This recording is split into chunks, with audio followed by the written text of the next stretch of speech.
Good morning. Sorry, good afternoon, I should say. It is afternoon. Welcome to all the occupiers of White City Place. So happy that we can be here and connect this way. So welcome to this meditation, the first one of this year, actually. So happy New Year. And I hope it is all going well for everybody and all is good. So every session that I do, I talk a little bit about a theme around meditation, or maybe it's just a focus that we will, concentrate on in the actual meditation. And generally, it's a focus around a certain event or a time of the year or a season or an idea. And the idea that I wanted to talk about, is this idea of becoming the observer. So you becoming the observer to your thoughts, to your life, taking a bit of a back step and having a look. So I'm going to talk about that a little bit, and then we do a meditation together. So hopefully that all makes sense, and you'll just be guided through the meditation, and see what comes up. And then we'll be here every week this time, and I'll be exploring a slightly different theme around the meditation, maybe next week. So this week, the idea about becoming an observer to your thoughts is really, it's the opposite of becoming consumed by your thoughts. So we can become so consumed by the stuff that goes past in our lives and we get attracted to. So let's just give an example of the current situation. So, whether or not you look at the news all the time or you don't. If you look at the news all the time and you find yourself kind of getting a little bit down about that, then you are probably being consumed by it. You can't help yourself looking, even though you know it's not really feeding you. It's not feeding you in the right way. You can look at it that way, actually, in terms of feeding, like you're eating junk food. It's not nourishing you. It's not nourishing your soul. So that's one idea. Another idea could be that you ruminate over, a past argument with your relationship, with your friends, with your partner, with a work colleague. You could say something that really bothered you at the time, and you didn't feel like you handled it in a good way. So you might ruminate over that. And again, you're getting consumed by this idea of something that's already happened. And really, anything that has already happened isn't real anymore. Yes, it was real at the time, but right now it's not. And the only thing that would make that real is your memory of it. It's your memory of it. So that's the only thing that would make it real. Otherwise, it's not. It doesn't exist. In the same way as looking forward, looking into the future, that also doesn't exist yet. So it's this idea of trying to be as present as you can, not getting sucked into what's going to be happening, because we don't actually know the outcome of something that's going to be happening in the future. So we can also worry about stuff that might be happening. There might be some kind of pending appointment, or you're worried about, what's going to happen during this pandemic, for example. When's it all going to happen? When's it all going to start clearing up? And again, this is something that's out of your control, really. Most things are in the future out of our control. It doesn't matter how much we think we've planned it. Things can always get in the way and change the outcome. So the only thing that really, really exists right now is right now, this moment. Um, and the more you can be in that moment and not distracted by future or past thoughts, then not only are you going to be in a happier place, in a more content place, but you are going to notice so much more. So your awareness grows. And when our awareness grows, we are fully conscious.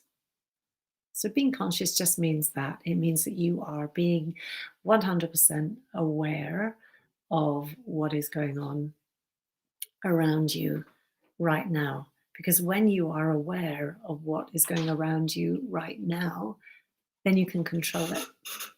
You can't control something that um, you can't change anything that you're not in control of. So as we go along moment to moment in pure awareness, we are the captain of our ship, right? So how do we stop ourselves becoming consumed? How do we step back? And I mentioned at the beginning about becoming a third party observer to your thoughts. And what that means is, and we're going to do this in our meditation, but it does mean stepping back and witnessing and seeing your thoughts kind of float past you. And that's fine in meditation if we kind of get used to that idea, but it's sometimes more difficult to take that out onto the street, right? Or onto the rest of your day.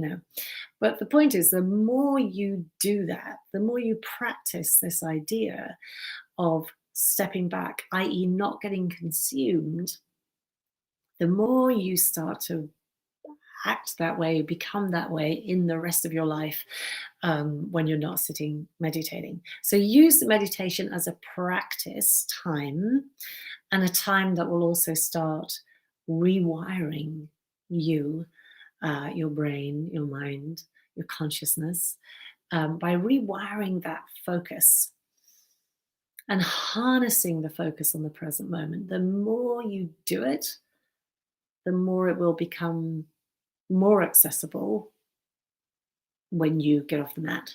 So when you go to the shops, or let's just say you went to the shops after you meditated and you're standing in a line and you're really keen to use the till and somebody's being a really long time in front of you.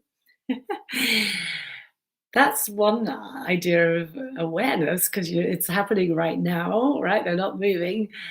But another kind of awareness is this idea of stepping back is going, okay, wait a sec.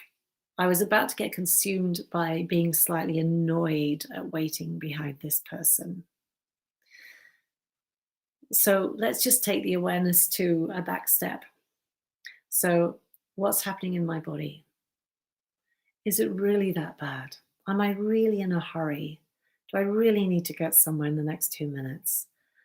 Maybe he or she is having a really hard time with the technology behind the the scanning till at the supermarket. And it's the idea of being aware. So if I wasn't awake at that moment, they call it awake consciousness, being here, present moment. If I wasn't awake at that moment, then I might find myself getting consumed, getting irritated. Come on, come on, come on, hurry up, let's finish. I've got to get got to get my stuff scanned so I can get out of here. Then I've got to get back by a certain time to do this. We've all been there. We all do that a lot of times in our day. And sometimes we feel justified because we are in a hurry and we have got to get back, and that's annoying. But most of the time, we don't really have to react that way. So it's noticing how you it's like taking a pause.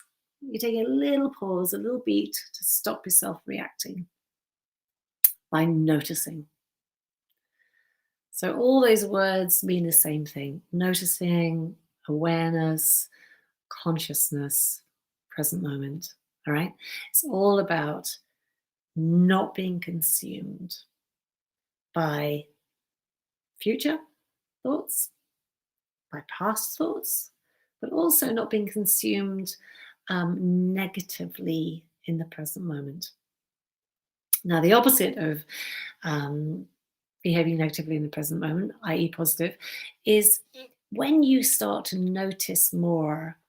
Um, let's say you then take a walk in the park, and if you really start to notice, and I mean really notice, look around, stop a little bit longer at a tree, look up.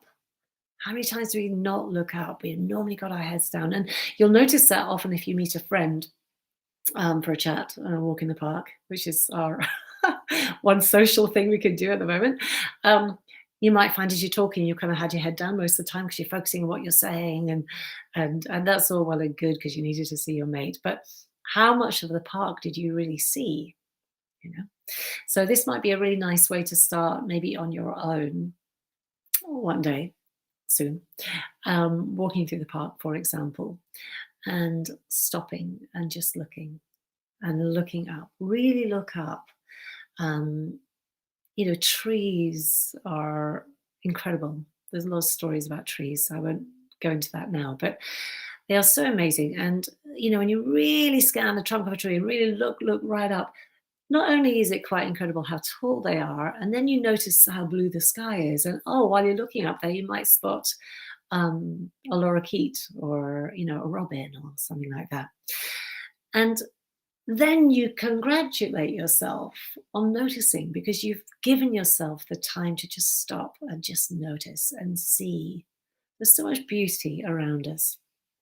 And, if you love the snow like I do and managed to get out in that yesterday, then you would have probably been in the present moment all the time that you're in that snow, really enjoying it. And it felt good, right? It feels really good when you're in that moment. Nothing else matters. And so that's what we're going to try and work on today. And I wanted to read this beautiful, couple of beautiful things actually. Um, and this is a Buddhist little quote here. But develop a mind that is vast like space, where experiences, both pleasant and unpleasant, can appear and disappear without conflict, struggle, or harm. Rest in a mind like vast sky. So that's a little bit like we were talking. I was talking. I know you're not talking back, but a little bit like I was talking a second ago about stepping back. When you step back, if you can imagine you are the sky. Actually, I'm going to put that in a better word. Yes, you are the sky. Everything else is just the weather. And that's another beautiful quote by Pema Chodron, which is so lovely. So it's a really nice way of putting what I've been talking about into a visual. This idea of stepping back, watching things pass and pass you by, whether it's thoughts or negative situations or even positive ones, like in the park. Noticing them and noticing how you react to them, and noticing that with the sky. Yes, of course, clouds come by, the sun comes out, thunderstorms happen, snow happens, rainstorms happen, fog happens. The sky is always there.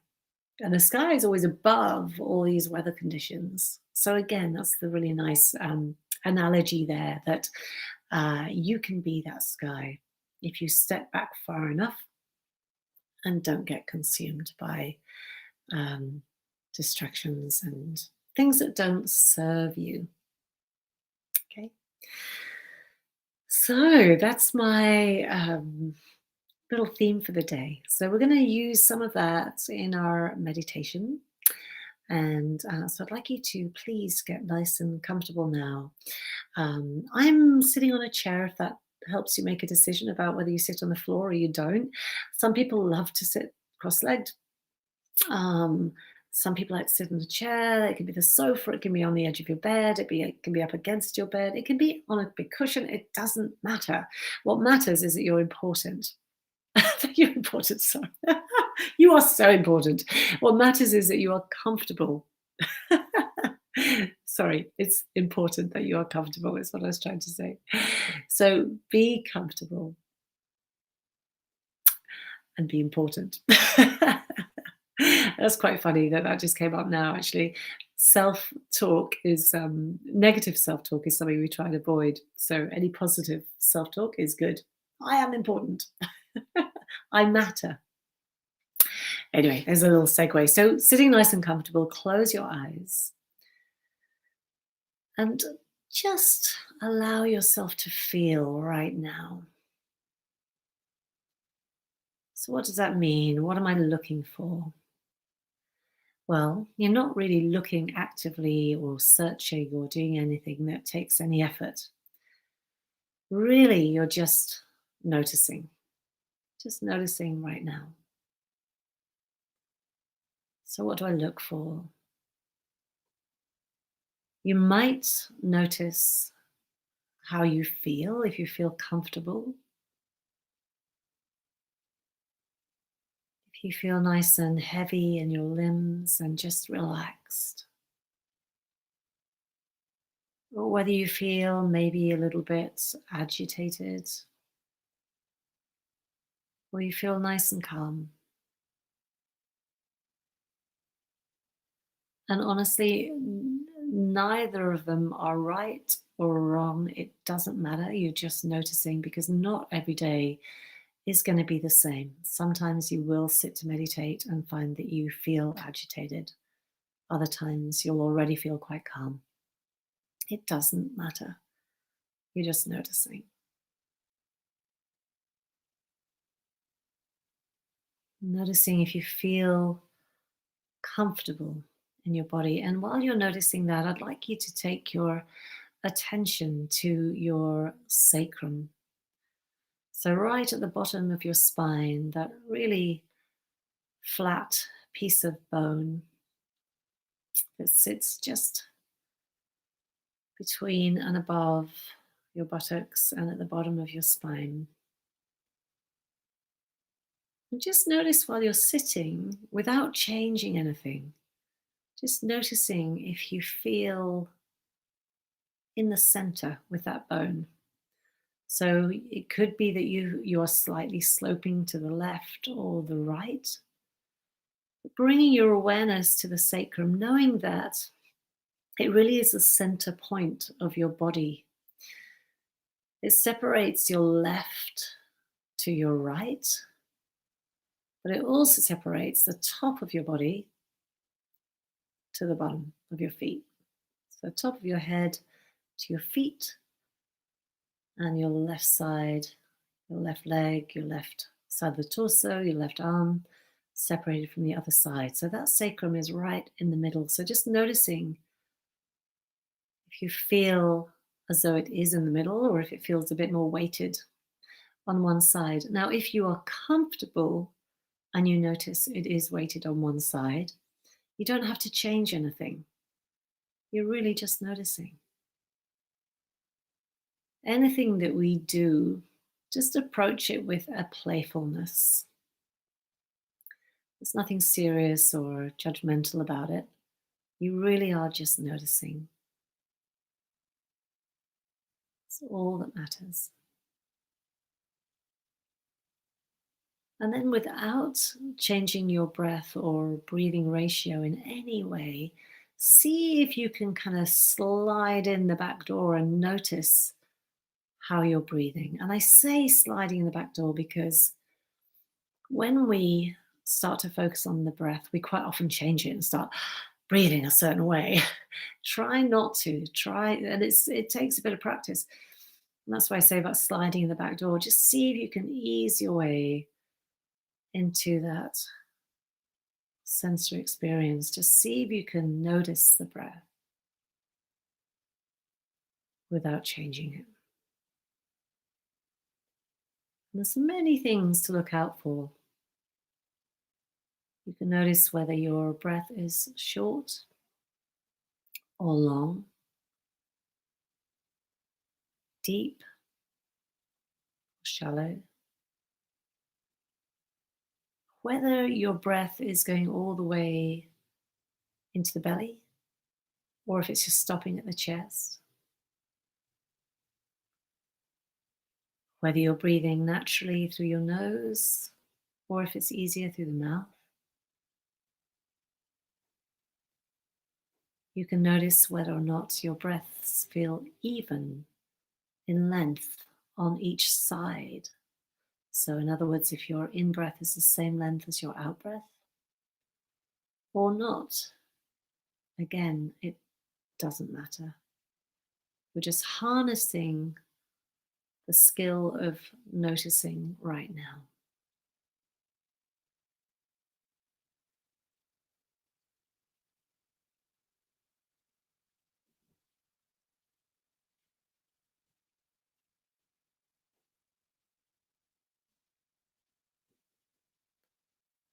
Now we're going to bring in a little visualization to the breathing.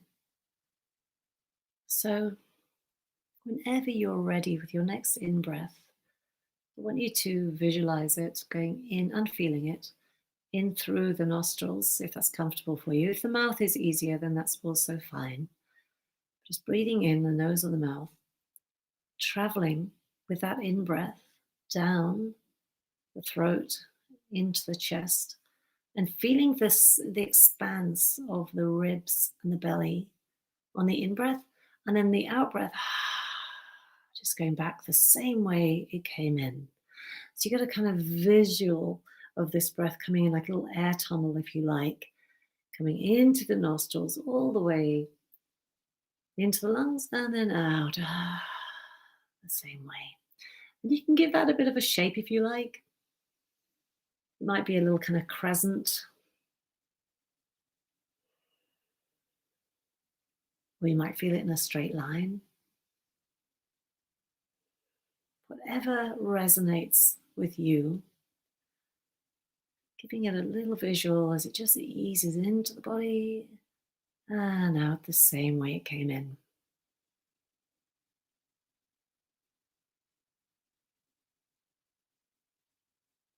And the idea also is not to try too hard. Just be natural with it. There will be an element of trying to breathe a certain way at the beginning. But once you get an idea of the pattern of that breath coming in and out the same way, you might be able to relax your breath a little bit and just see if you can do it very subtly.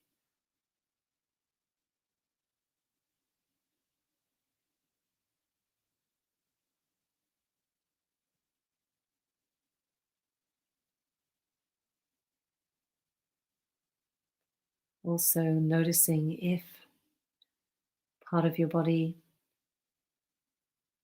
has clenched up in its muscles. You might have squeezed some of your muscles unintentionally. When we focus, quite often we do that. We might screw up the forehead a little bit, or we might kind of clench our fists a bit if we're trying too hard. Our shoulders might raise. So you're really just scanning, noticing if your body is nice and relaxed still, or if it just contracted with a little bit of focus. So just if it did, noticing where that might be and then letting it go on that out breath.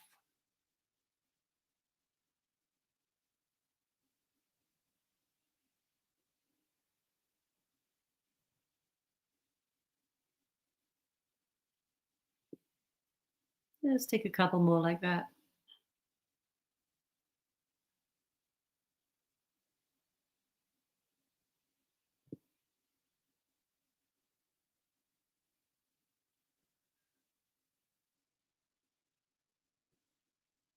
And then after your last one, letting that go. And just take your visual awareness to the back of your eyelids. So keeping your eyes shut the whole way through, but just looking at the back of your eyelids. Now, depending on how light your room is, or if you're outside, wherever you are, you might be facing a window, wherever you are, the light will make a difference on the shade or the color behind your eyelids. Just noticing what that is.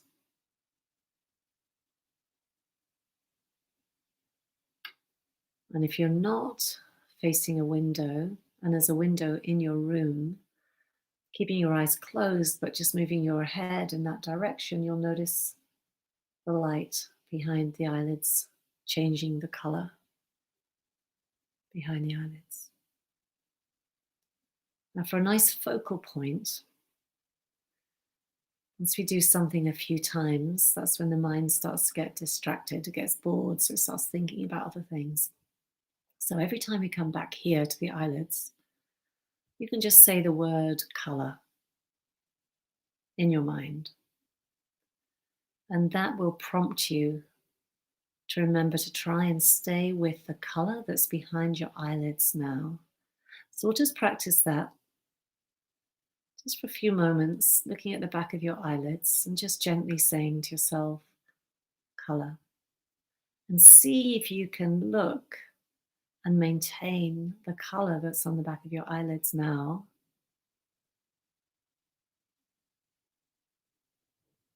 Until another thought comes into your mind. Now you can imagine that this color behind the eyelids is a little bit like you being the sky. You don't have to change it to blue if it's pink or something softer like that. Keep the same color, but just imagine the same analogy. That is the sky, looking at the back of the eyelids. And any thought that might come in, just see if you can keep the color. And don't worry if you can't. If you get lost in the thought, that happens. But just know that the thoughts coming by are just the weather. They'll move on, they'll pass by, and you just come back to the color. So gently affirming that place in your mind's eye to come back to by saying the word color behind the eyelids.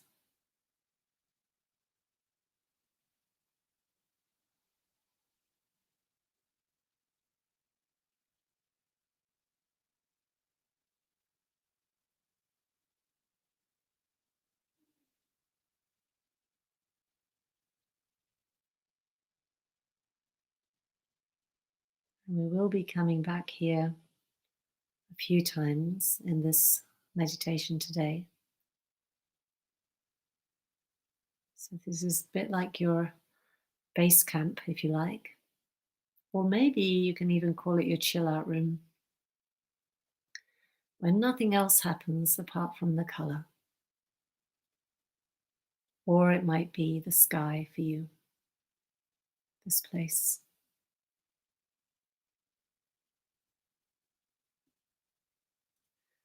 All right, so gently now, shifting your awareness to the bottom of your right foot. Now, it doesn't matter whether you're sitting cross-legged or feet on the floor. It doesn't matter. It really doesn't. You're just feeling it from the inside anyway. So bring your attention to your right heel and see if you can bring your focus there so that you can feel your right heel from the inside. At least you feel as though somebody might just have been tapping it. You kind of know where it is on your body without having to look at it. You can feel it from the inside. And then just gently move from there to the ball of the right foot.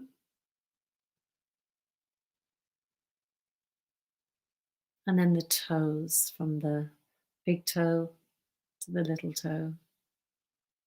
Just that fan of toes. Now the skin on top of the foot,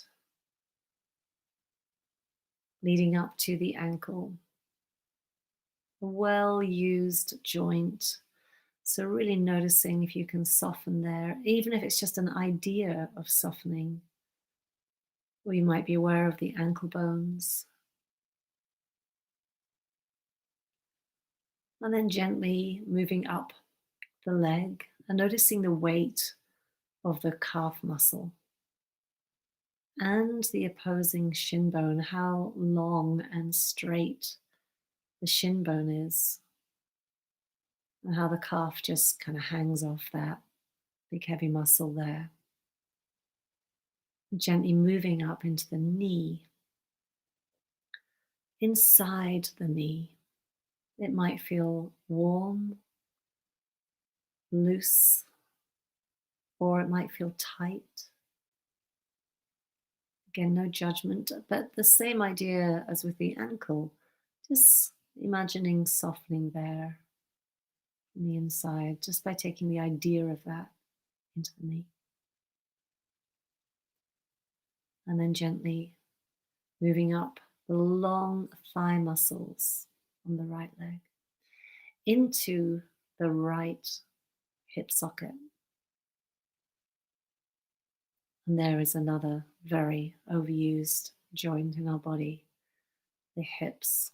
So if you can bring any softness into your seat at the right hip, do that. And then from the right hip, just gently moving into the pelvis area. And I just want you to imagine that that area is just empty. It's like a little empty room. It's nice and comforting and nothing going on in there really. Just moving on to the left side, the left hip, and feeling that soften as well.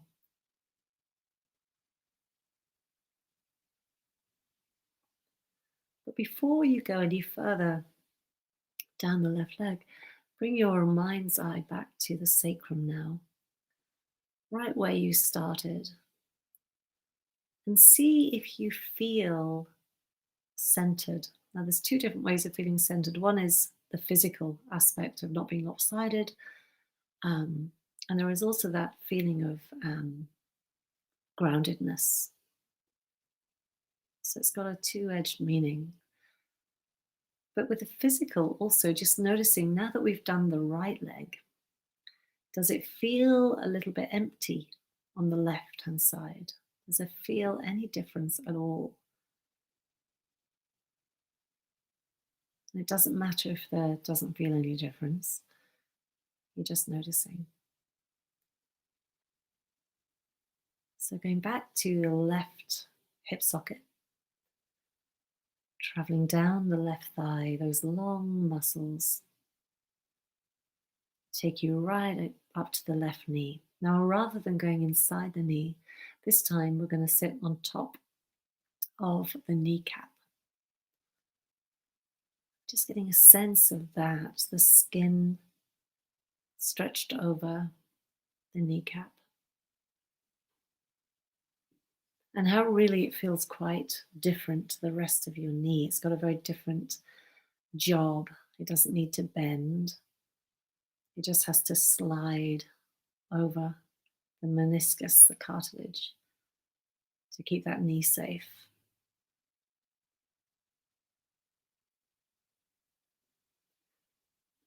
And then gently going down that shin bone, long shin bone, and being aware of the left calf just hanging off the shin bone,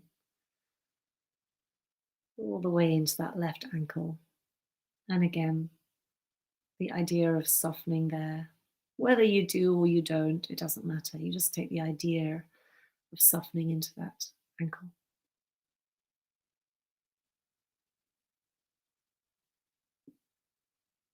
And then the left heel.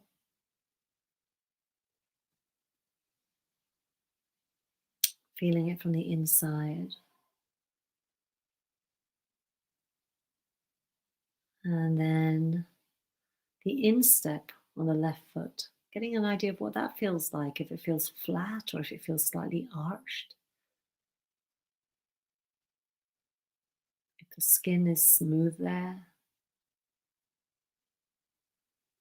And then moving down to the ball of the foot. And then the toes.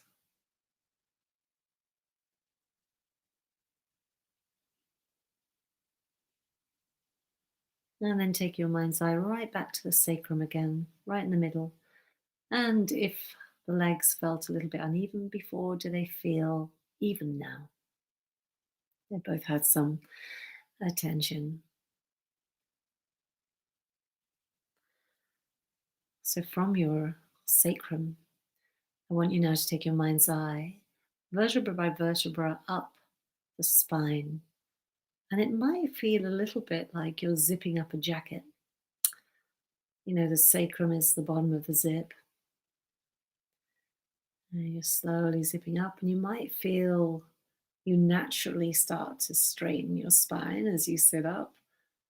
Maybe just like you would if you were zipping up a jacket. And if you did do that, don't worry if you didn't, but if you did, the same way as you zip a jacket right up to the top, once you've zipped it up, then you relax a little bit, right? So same thing, just relaxing a little bit into that longer spine.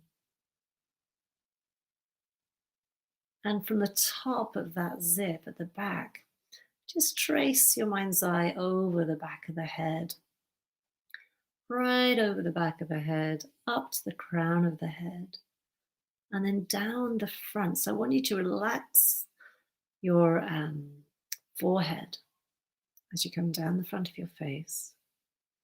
Brow line softens, the eyelids get heavy, the eyeballs sink into the socket,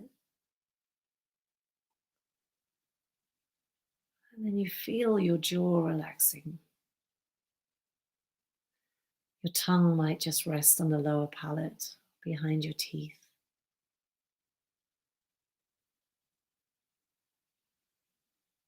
Allowing everything to soften. And then we go back to the eyelids. So back to color behind the eyelids. Or maybe it's your sky or your chill out place. Just slowly saying color. Again, trying to keep your focus behind the eyelids. So what we're doing when we do that is we're just trying to slow down the weather. Trying to slow down the clouds coming in, the thoughts, just by maintaining that focus on color. Seeing how long you can stay with the color.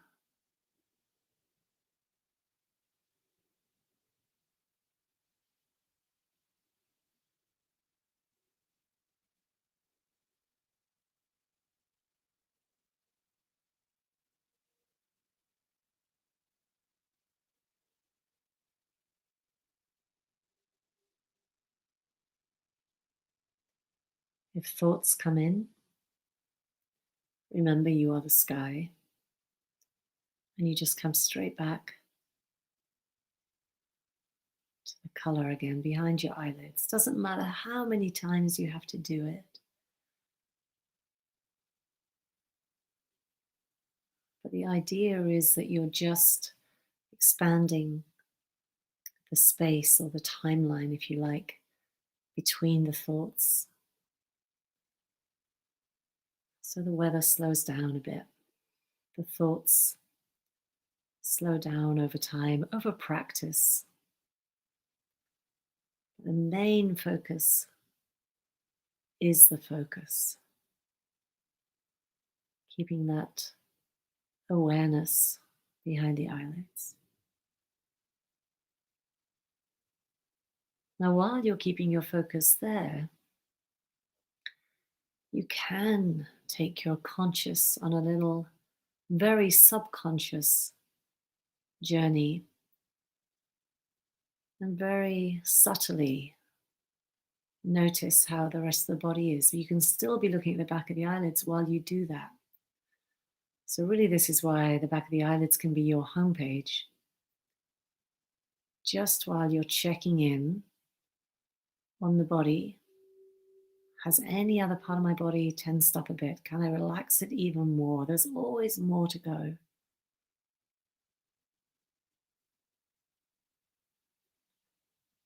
And can I notice my breathing without changing it? Can I notice it? Can I be a third party to my breath?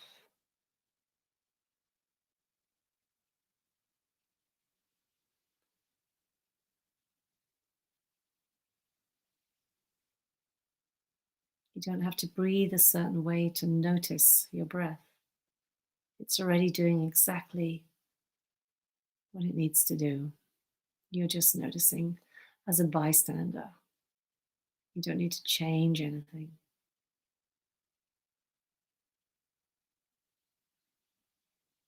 So it's a very calm noticing as you slowly venture back to behind the eyelids again. You probably find your focus went a little bit from the back of the eyelids, and that's normal. Or maybe it didn't. You just take yourself back there.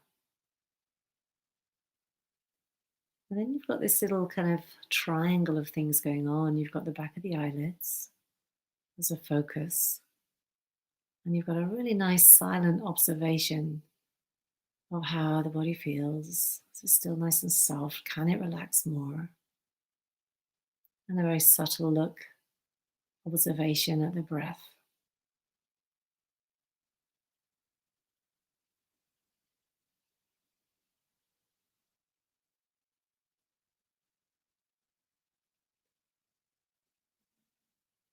So, this is really the meditation, the mindfulness. And I want you to stay with that as long as it feels nice. You don't have to um, end when I end the video. I want you to stay there as long as it feels good and only come out of it when you're ready. And know that you can come back to this anytime,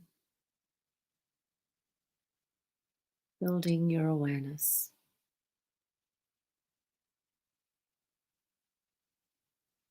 So I am going to leave you now, but I want you to honor your practice and give it the time it needs. And if that's now, also well be it. Move very slowly out of it if you are finished. If not, stay with that as long as it takes. And I hope to see you again next week.